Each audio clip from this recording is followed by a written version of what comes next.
Bonjour à tous, bienvenue sur SVM6. Donc je vais continuer à étoffer cette playlist que j'ai appelée les fondamentaux. Et dans les fondamentaux, il y a évidemment les raccourcis clavier qui sont extrêmement importants. Donc je vais vous donner le programme très rapidement. On va, avec ce tuto, vous allez donc appeler le menu camembert, donc ça c'est classique. Hein. On va voir les raccourcis de sélection. Tous les raccourcis qui permettent de faire des sélections sur un objet. On va voir les raccourcis, c'est pour le cutter, parce que pour le cutter, il y a des choses intéressantes à savoir. Donc, le couteau qui permet de découper des objets directement.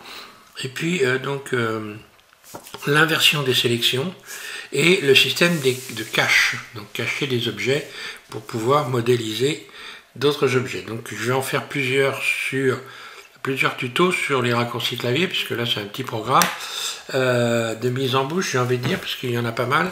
Donc avant de commencer, je vous remercie à tous de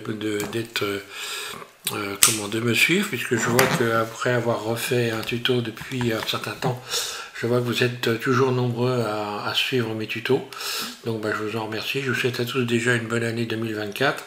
Et puis c'est parti pour les explications de ces raccourcis clavier. Alors les raccourcis clavier, donc on voyait je suis à la version 3.6 de Blender. Les raccourcis clavier, bon c'est certains sont indispensables et d'autres beaucoup moins, évidemment ça dépend de ce que vous faites. Là on va parler de tous les raccourcis clavier qui concernent la modélisation d'un objet. Donc il y aura probablement 2 ou 3 tutos sur ces raccourcis clavier. Alors déjà ce qu'il faut savoir en termes de raccourcis, évidemment il y en a énormément. Déjà pour commencer, on va voir ici où on peut les trouver. Hein. J'ai déjà fait cette démonstration très souvent, mais bon je recommence.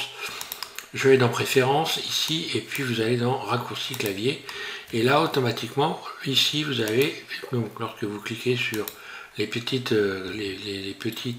triangles qui sont là, vous pouvez donc apprécier les raccourcis clavier.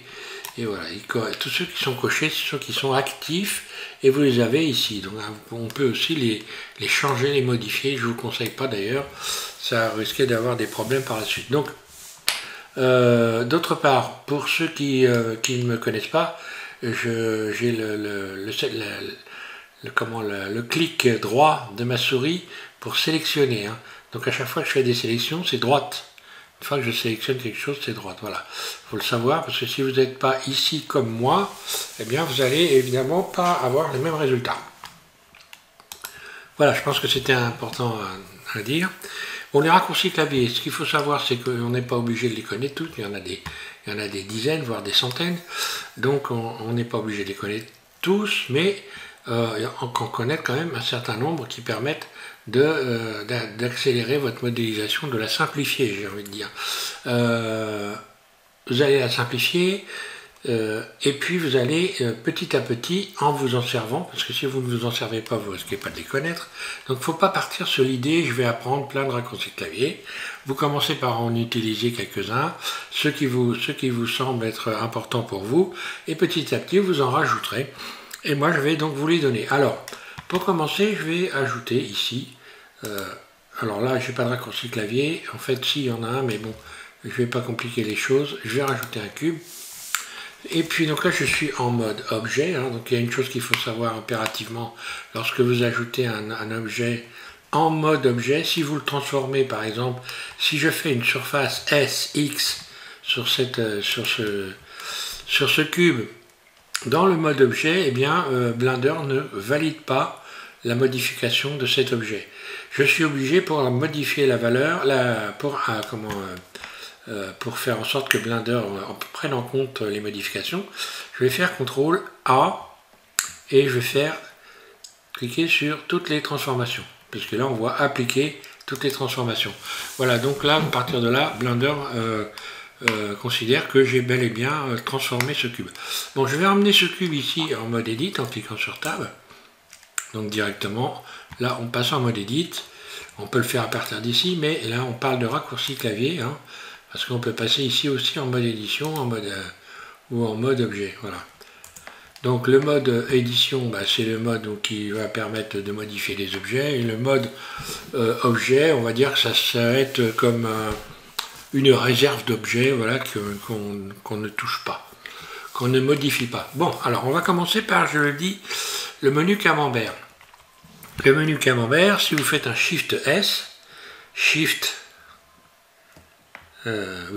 S, là, vous avez le menu camembert qui vous permet directement de pouvoir, par exemple, si je mets mon curseur 3D à cet endroit-là, là je fais un clic gauche, si je fais Shift S, je vais pouvoir ramener directement le curseur vers l'origine du monde, c'est-à-dire un clic gauche ici, et puis donc le curseur 3D est revenu se positionner directement au centre ici. Je peux également déplacer les objets, par exemple ici, si je fais un GX, je déplace mon objet le long de l'axe X. Je vous rappelle ici, vous avez un petit graphique qui vous permet de savoir quels sont les axes, l'axe X est rouge, quelles sont les couleurs des axes, l'axe Y est vert et l'axe Z est bleu, l'axe Z donc la hauteur. Hein. Voilà, et regardez quand je bouge ma scène, ça bouge également. Voilà, ça vous permet éventuellement de vous repérer. Donc le menu camembert, si je fais Shift S et que je veux ramener ma sélection au centre de la scène, je vais faire sélection vers curseur. Et qu'est-ce que vous voyez là? Ça a disparu. C'est normal parce que j'ai ramené en fait tous les éléments sélectionnés, je les ai ramenés au centre. Donc ils ont disparu. Pour pouvoir retrouver, je vais dans aimanter et je vais considérer que c'est non pas une concentration des éléments de l'objet, mais un décalage de l'objet. Alors je clique sur décalage, voilà, je retrouve mon objet complet. Ça c'est une petite chose qu'il faut savoir. Il ne faut pas se focaliser parce que votre objet il a disparu. Voilà, je ramène mon objet au centre. Ici, je vais ramener mon objet sélection vers curseur. Et là, je vais cliquer sur décalage. Voilà, un clic droit. Et je désélectionne donc la petite fenêtre qui est en bas à gauche de mon écran. Alors, on va dans les sélections. Dans les sélections, je vais commencer par les vertices. Déjà, pour être en mode vertice, vous avez donc un raccourci clavier qui se retrouve au-dessus du mot AZERTY. Lorsque vous regardez les premières lettres de votre clavier, vous voyez marqué A-Z-E-R-T-Y, AZERTY, ce qu'on appelle un clavier AZERTY.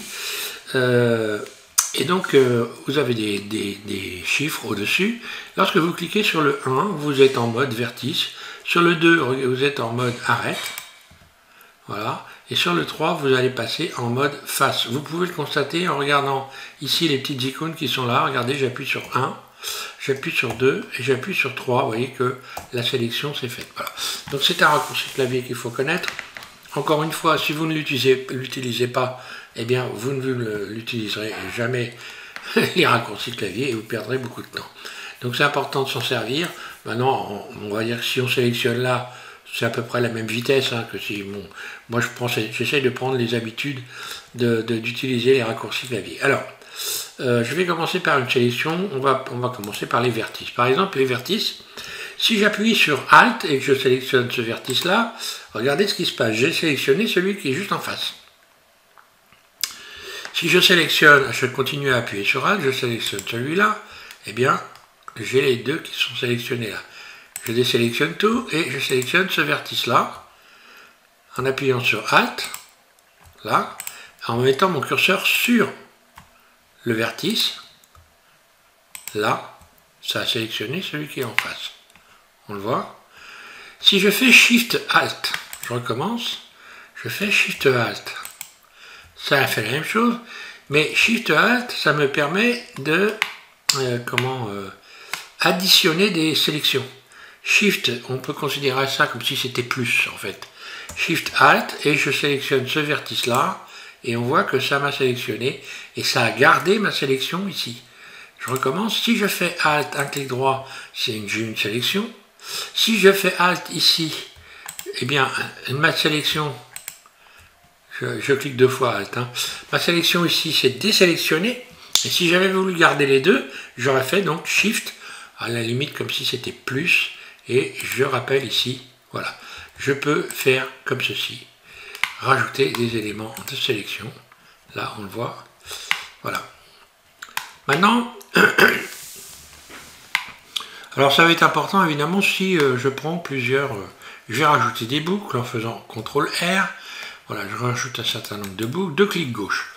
Et je vais maintenant faire la même chose, je désélectionne tout et j'appuie sur Shift Alt, un clic droit. Là, j'ai donc sélectionné toute cette barre. Si je fais Alt seulement, je me mets là.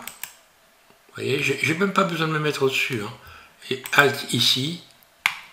J'appuie sur Alt là. Un clic droit. Là. Mais à chaque fois, ça désélectionne ma première sélection. Si je veux la garder, je vais faire Shift Alt. Je resélectionne. Voilà. Et là, j'ai gardé ma sélection. Là, c'est pareil. Là. Je peux me mettre assez loin. Hein. Voilà. Et là, j'ai tout sélectionné. Donc, il aurait fallu simplement que je fasse A pour faire tout sélectionner. C'était ce qu'il y avait plus simple à faire. Maintenant, on va sélectionner, par exemple, un ensemble de vertices. Je fais donc Shift, Ctrl. Par exemple, ici, j'appuie sur ce vertice-là. Shift, Ctrl. Et sur celui-là, j'ai sélectionné toute cette ligne-là. Si je fais Shift, je rajoute ici Shift. Donc, plus, en fait. Shift, Ctrl. Et je sélectionne ça, et hop, je sélectionne tout ça. Si je fais uniquement CTRL, un clic droit, CTRL, là, j'ai ça. Maintenant, si je voulais additionner, il faudrait que je fasse Shift pour faire plus. Si je fais CTRL, un clic droit ici, puis eh ben là, si ça a marché, CTRL, ça se garde, voilà. Là, la sélection se garde, voilà. Ouais, c'est bon. Donc là, le Shift sert à rien en fait. Hein. Un clic droit, CTRL. Je vais en sélectionner deux ici. Puis un clic droit, non pas ici. Puis Shift celui-là. Et CTRL celui-là. Donc là, j'ai sélectionné cet ensemble de vertices là. J'espère que je me fais bien comprendre.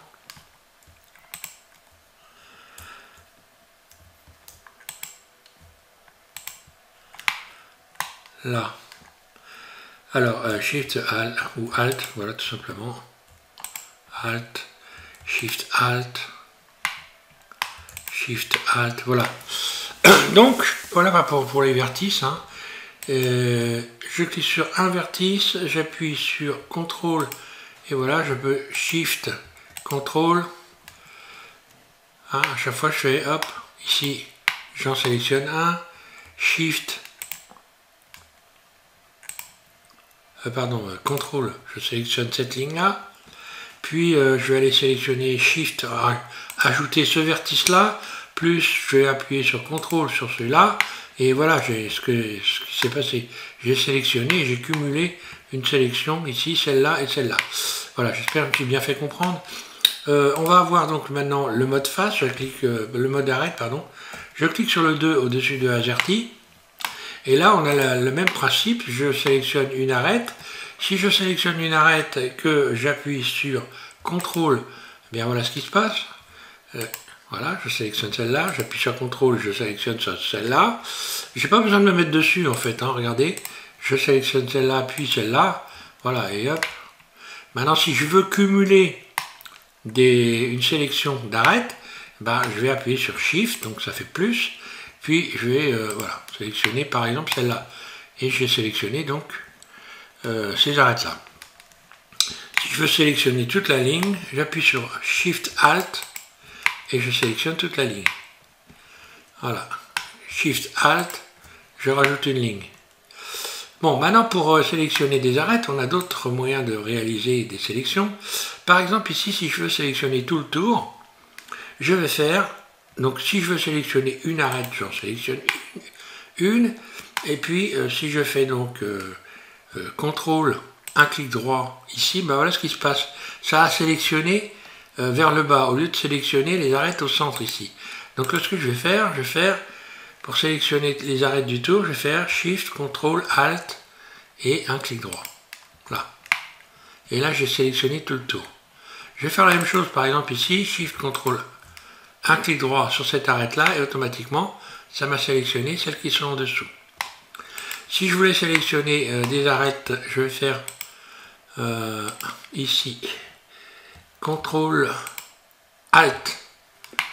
Voilà ce qui se passe, CTRL, Alt. Hein. Bah oui, c'est CTRL, Alt, je suis bête moi. CTRL, Alt, un clic droit, voilà. Ou alors CTRL, Alt, ici, je sélectionne tous les tours. Maintenant, si je voulais sélectionner que des arêtes, j'appuie sur C. Et là, je peux sélectionner des arêtes comme ceci.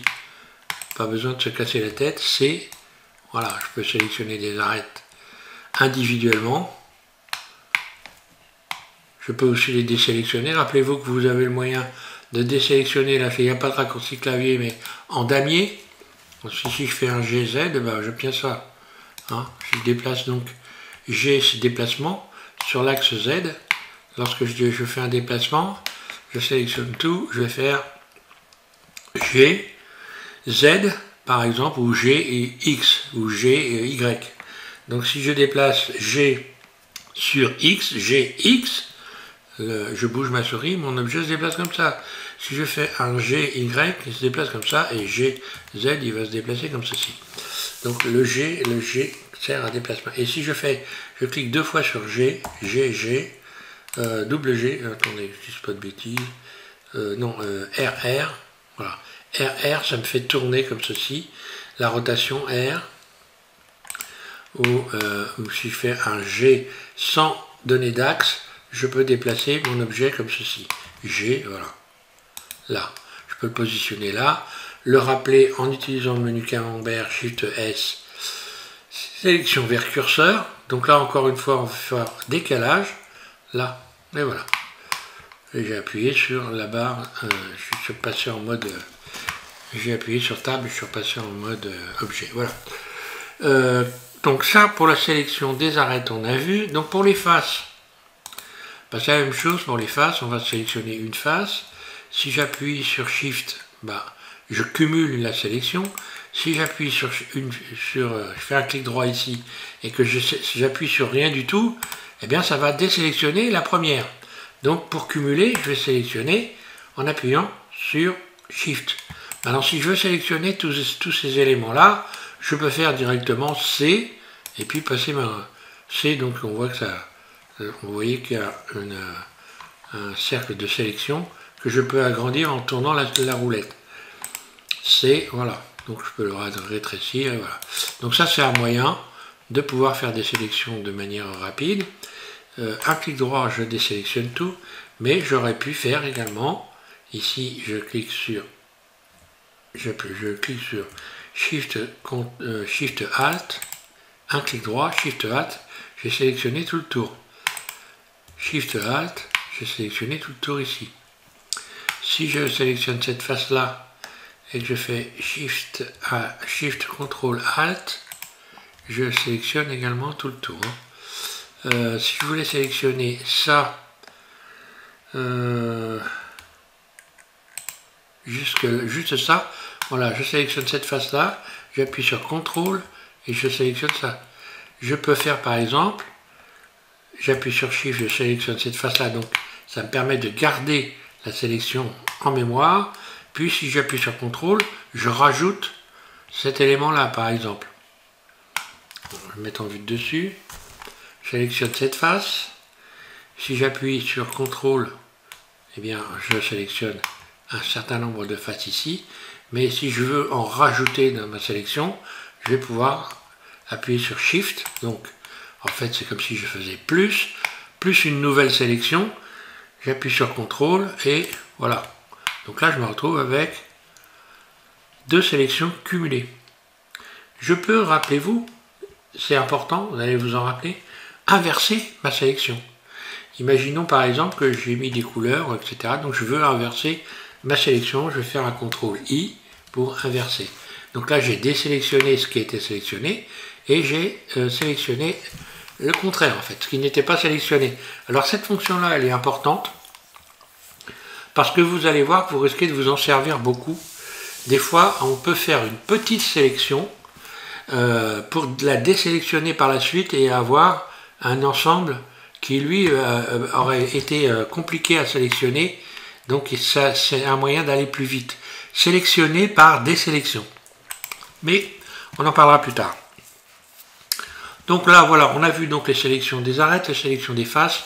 Ça, c'était important de voir ça. Maintenant, ce que je vous propose, c'est de voir l'outil Cutter.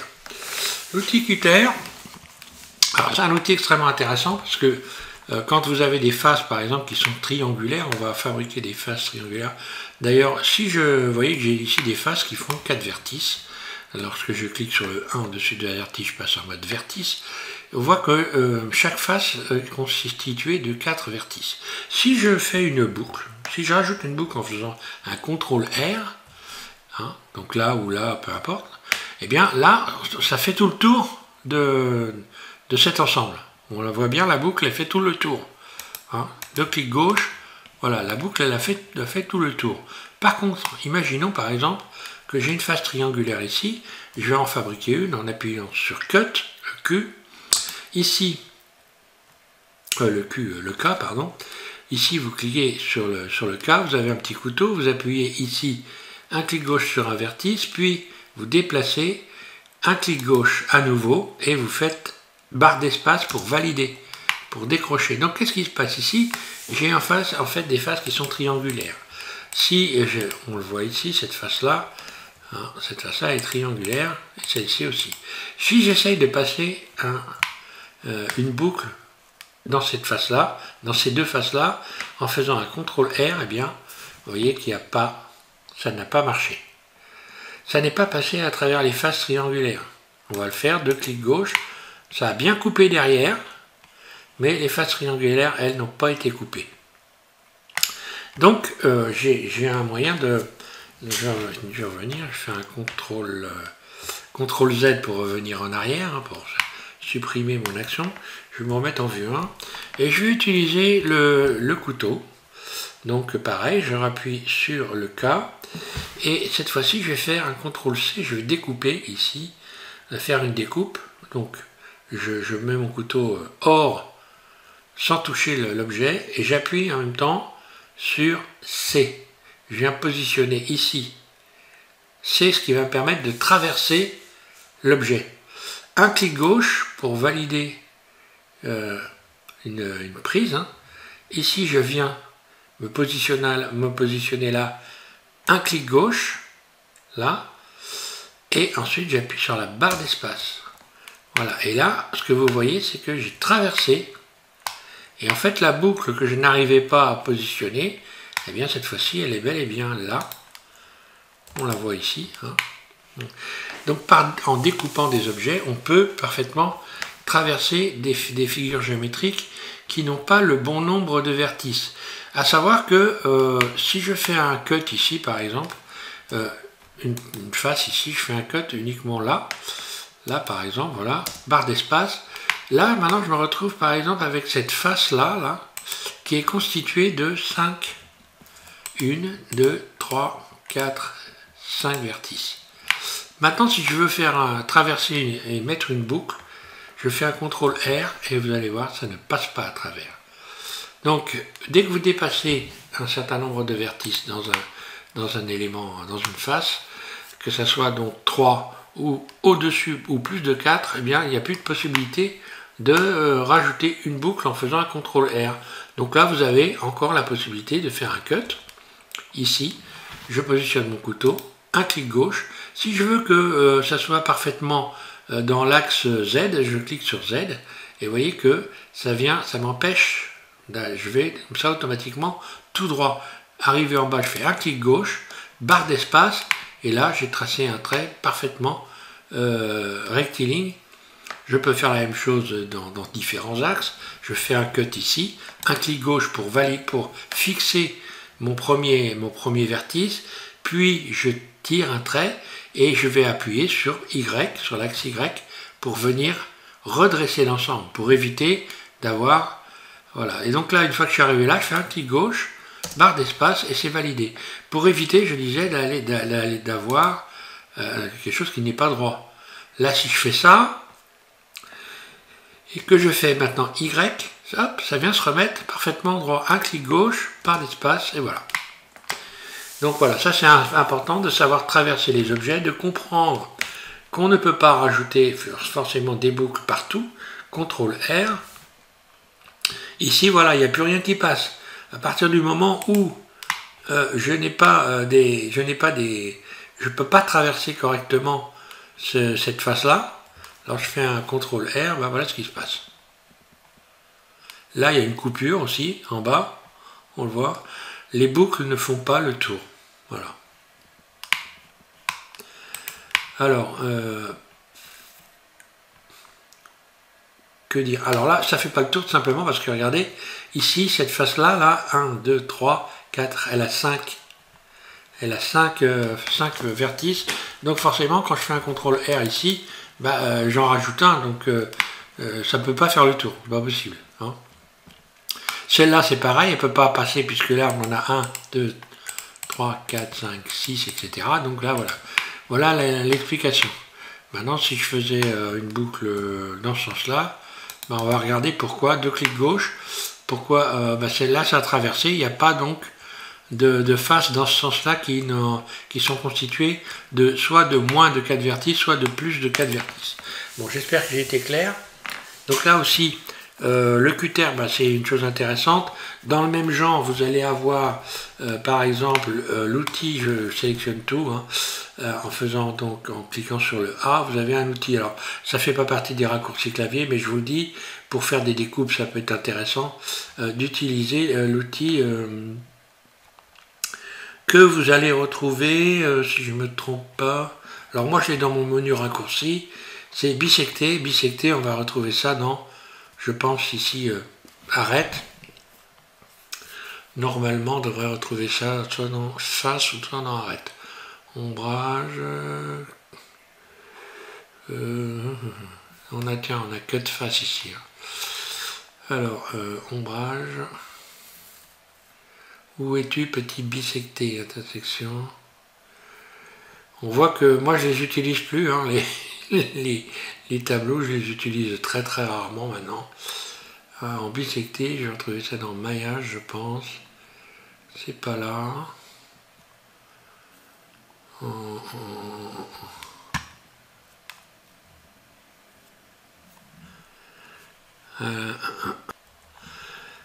Ouais, vous l'avez dans maillage, ici, voilà. Voilà, si vous cliquez ici, bisecter, que vous positionnez votre curseur de souris ici, en appuyant à gauche, et que vous tirez un trait, comme si vous étiez en train de tirer un trait au crayon, vous appuyez en continu à gauche, ça vous permet de tracer un trait. Et lorsque vous allez lâcher le clic gauche, là, vous avez traversé les éléments. Voilà, donc que ça soit des triangles ou pas des triangles, ça ne change rien.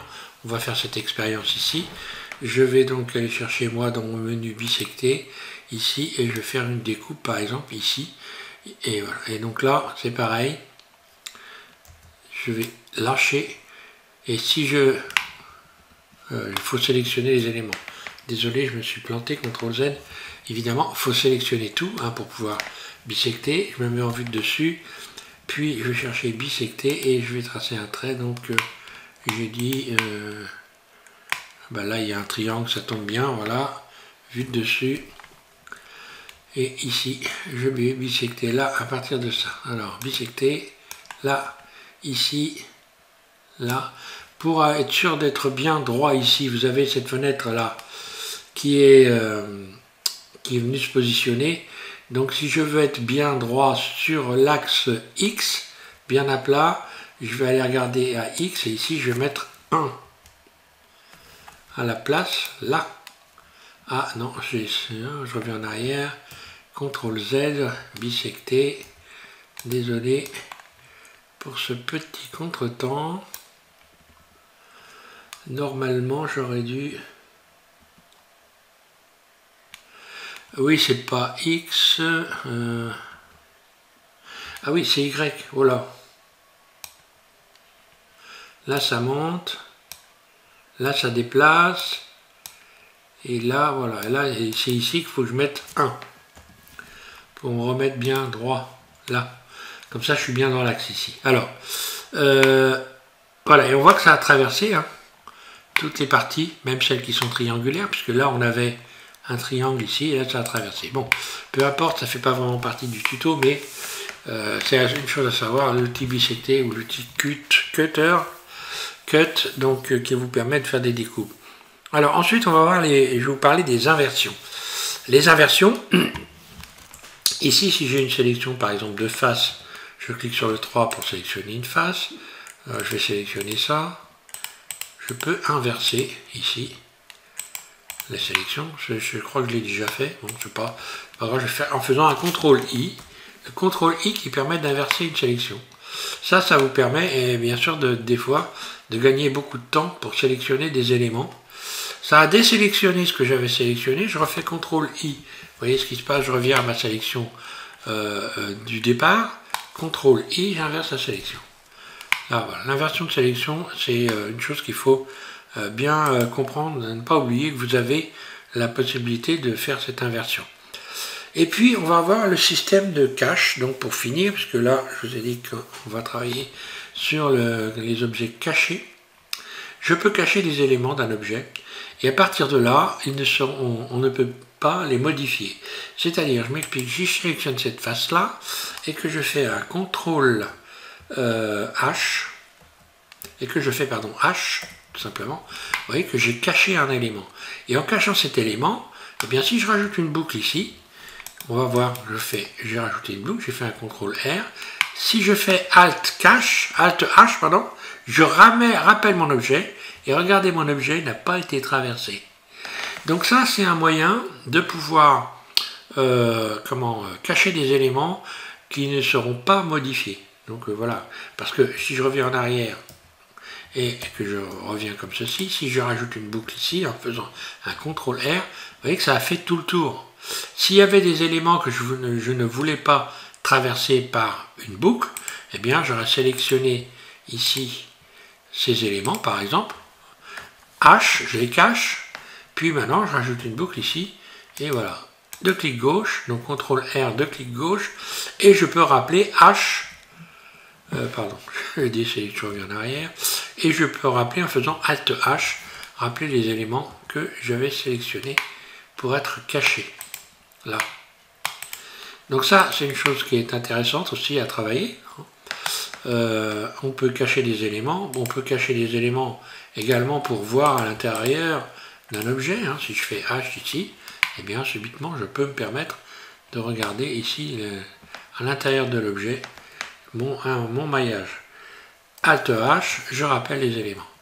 J'ai ce même principe lorsque par exemple, je vais dupliquer cet objet en faisant un Shift D, je bouge mon objet et je fais un clic souris. Donc ce clic souris va bien repositionner mon objet le long de l'axe Y. Si je voulais emmener cet objet-là, cacher cet objet, si je l'emmène par exemple en mode edit, on voit que cet objet-là peut me gêner. Je suis en mode edit là, donc je me retrouve avec deux objets. Si j'avais plein d'objets sur la scène, eh bien je pourrais tout simplement sélectionner celui qui me gêne, appuyer sur la barre slash, ou en sélectionner un, CTRL Z, je reviens en arrière, je rappuie, désolé, sur la barre slash. Si je veux cacher les objets qui sont autour d'un objet, je sélectionne celui-là par exemple. Si je veux plus voir celui-là, eh bien je sélectionne l'objet que je veux garder, j'appuie sur la barre slash, et je me retrouve, lorsque je passe en mode Edit, avec uniquement l'objet dont j'ai besoin. Je vais refaire cette démonstration CTRL Z avec différents objets. Je vais en rajouter plusieurs. Je me mets en vue de dessus. Donc là, je vais appuyer sur H, vue de dessus, barre slash, pardon. Et là, je vais faire dupliquer, Shift D, des objets, Shift D, en mettre un petit peu partout. Voilà. J'ai plein d'objets. Si j'emmène celui-là en mode Edit en cliquant sur Tab, je me retrouve avec plein d'objets autour, c'est un peu gênant pour modéliser. Donc ce que je vais faire, je vais appuyer sur la barre slash, ça va cacher tous les objets, et je peux appuyer sur Tab pour venir tranquillement modifier mon objet. On va faire un exemple, extrude, là, voilà. Donc extrude, c'est, normalement, moi j'appelle ça extension. Extension, on a tendance à appeler ça scale, mais moi je suis dans le français, donc je transforme les choses de manière à voir que ça soit compréhensible. Extension, voilà, j'ai une face, je vais faire E, je vais directement bouger ma face, et vous voyez que automatiquement le long de l'axe Y est venu se rallonger cette face là. Si je fais ça, regardez ce qui va se passer. Par exemple, encore une chose intéressante, si je fais E pour extrude, eh bien l'extension, elle va tenir compte de l'orientation de la face. Vous voyez que la face ici, elle est penchée, et si je fais E, eh bien forcément, elle tient compte de l'orientation. Si je voulais garder, faire une extension le long de l'axe Z, eh bien je ferai Z, E, Z, un clic roulette, voilà, et là, j'ai fait mon extension le long de l'axe Z. Je peux remettre à plat cette face, si je veux, je peux la remettre à plat en faisant une surface, donc S, sur la valeur Z, 0. Et vous voyez que j'ai redressé. Prenons par exemple un exemple ici, je fais extrude, mais je fais extrude le long de l'axe Z, je bouge ma souris, un clic roulette, voilà. Et là, je vais faire S, hop là, S, Z, 0, je remets à plat, voilà. J'aurais eu la même chose, par exemple, imaginons ici, si je fais extrude, donc là ça va, la face est plate, mais si je fais une rotation sur cette face, sur Y par exemple, RY, voilà, c'est penché, d'accord. Si je veux la remettre à plat, eh bien je vais faire S, Y, 0. S, X, 0. Là, voilà. Mais là par contre on voit bien que ça a été déformé. Donc là je serai obligé de faire une surface S sur Z pour venir redresser les éléments. Voilà, j'espère que... donc là c'était un petit plus, hein, mais on va revenir sur les extensions dans les prochains raccourcis clavier. Donc là, vous ne tenez pas forcément compte des derniers éléments que je viens de vous faire voir. Là, il s'agissait simplement de cacher les éléments. Si je veux retrouver mes éléments, je reviens dans le mode objet, j'appuie sur la barre slash et je retrouve la totalité ici. Voilà. De la même façon que si vous avez, si ça vous arrive de ne plus, lorsque vous bougez votre souris avec la roulette appuyée et que la scène est désaxée, vous appuyez sur le point de votre pavé numérique, vous voyez, et ça remettra tout en place. Le point, c'est un zoom, hein, une sorte de petit zoom. Là, voilà. Ça peut servir, mais on en reparlera ultérieurement. Voilà déjà pour cette première petite série au sujet des raccourcis clavier. On va en apprendre plein. Travailler avec, donc le seul moyen de les connaître, ce n'est pas de les apprendre par cœur, c'est déjà, dans un premier temps, de commencer par les utiliser. Utilisez ceux qui vous semblent être importants pour vous, qui vous permettent de gagner du temps, et petit à petit, vous allez en rajouter, en rajouter, en rajouter, et donc vous allez finir par être extrêmement performant. Voilà, merci à tous de suivre ma chaîne. Encore merci pour tous vos messages, et donc ça me conforte dans l'idée que je vais quand même reprendre un peu plus régulièrement la création de tutos sur ma chaîne. Voilà, merci.